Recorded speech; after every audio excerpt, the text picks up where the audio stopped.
నెల్లూరు జిల్లా ఉదయగిరి నియోజకవర్గం దుత్తలూరు మండలం నర్రవాడ గ్రామంలో వెలసి ఉన్న శ్రీ వెంగమాంబ పేరంటాల అమ్మవారి బ్రహ్మోత్సవాల్లో భాగంగా సర్వేపల్లి ఎమ్మెల్యే సోమిరెడ్డి చంద్రమోహన్ రెడ్డి అమ్మవారిని దర్శించుకున్నారు. అనంతరం మీడియాతో మాట్లాడుతూ పల్నాడు జిల్లా సత్తెనపల్లి నియోజకవర్గం రెంటపాల గ్రామంలో జరిగిన వైఎస్ఆర్సీపీ అధ్యక్షుడు జగన్మోహన్ రెడ్డి పర్యటనలో భాగంగా మృతి చెందిన నాగేశ్వరరావు కుటుంబాన్ని పరామర్శించడానికి వచ్చిన వ్యక్తి అతన్ని రౌడీ ముఖలు నిన్న చేసిన అరాచకం అంతా ఇంతా కాదని వారు విరుచుకుపడ్డారు. ఆంధ్ర రాష్ట్రాన్ని సర్వనాశనం చేస్తూ మరో బీహార్గా ప్రయత్నం చేస్తున్నాడని ఆయన మండిపడ్డారు.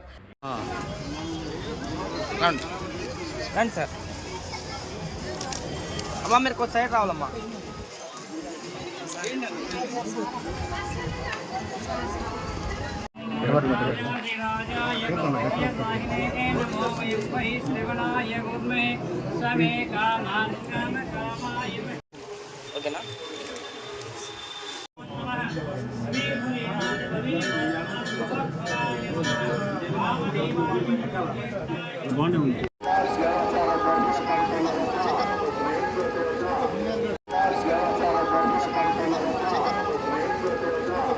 మరిన్ని అప్డేట్స్ కోసం మన HN9 టీవీ ఛానల్ ని సబ్స్క్రైబ్ చేసుకోండి.